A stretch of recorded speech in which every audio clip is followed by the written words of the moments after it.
Hey, what's up, everyone? Derek Cole here to come to you and talk about the 5 reasons your heat pump is struggling. The 5 reasons your heat pump is struggling in this weather. It is cold. It is that time of year. If you have a heat pump, it's probably struggling a little bit. But let me tell you why. I'm going to give you 5 reasons why.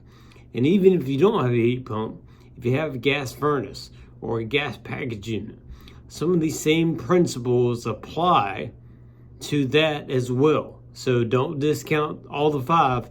And the 5 are in no particular order.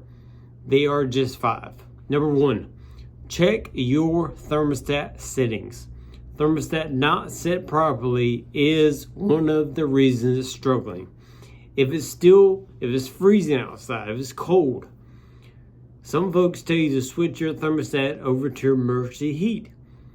Do not do that.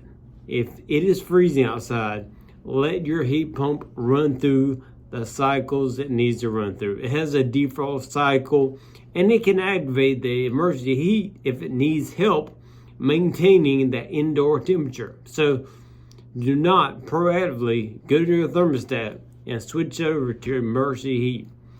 Do not do that. The heat pump can still get heat out of the air, even though it's freezing outside, or 30 degrees, or 20 degrees, or 10 degrees. It can still get heat out of the air, and heat pump heat is a lot more efficient for energy than that emergency heat. But if you have to use emergency heat, you have to use it. So don't switch over. Let it figure itself out. If the unit is covered in snow or ice or it's blocked, then emergency heat needs to be used. But if that unit can go through its cycles of defrosting, coming back on, defrosting, coming back on, that is much more efficient for your energy bill if you let it do that. Number 2, dirty filters. Dirty filters. A clogged filter can stop the airflow, causing the heat pump to struggle to heat the home. So replace your filters regularly. It's recommended every 3 months. I personally recommend you check them every single month. Check them every month to make sure you're good to go. But when you get that 3-month mark, change your filter. When you get to 3 months, change your filter. But I want you to check the filter every month, because you might have a heavy traffic in the house that month. If you have animals, if you have cats, dogs, pet dander, can get on those filters. So check them every month. Change them if need to every month, but at least change them every 3 months. Number 3, clogged coils or clogged fins in the coils. What do you mean? Well, the heat pump, the condenser and the evaporator coils, along with the fins in the coils, work together to remove moisture and transfer the heat. The harder it is to transfer heat, the harder it has to work, and the more energy it uses. You need to make sure these coils and the coil fins are clean. Do that with regular service. Get a professional to check the system at least twice a year, because you want to make sure your system can breathe when it needs to. So the only way for it to transfer heat in and out is for it to be as efficient as possible. But dirt, debris, things can get on that fin, can get on that coil if they're not cleaned. It can make it harder to heat or cool the home, because now it cannot transfer heat. Obviously with air conditioning, we're taking heat out of the house. With heating season, we're bringing heat into the house. We're taking heat from outside, bringing it into the house. So you want to make it as efficient as possible. The aluminum or copper coils you have on your unit, the reason they're aluminum or copper is because those are great conductors of heat. That's all about heat transfer. So you need to make it as easy as possible. Now, number 4, low refrigerant. Yes, even though it's heating season, You don't hear too much about refrigerant and heating. You hear more in air conditioning. Hey, I need Freon.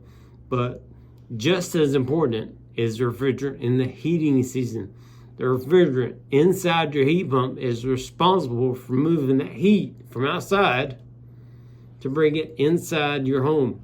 Yes, the coils, they need to be cleaned, and then the refrigerant is going to actually bring in that heat and bring it inside your home. If there's not enough refrigerant, the unit will not extract sufficient heat, cause it to blow cold air in the house, and you may have to switch over to emergency heat, which, again, what did I say before?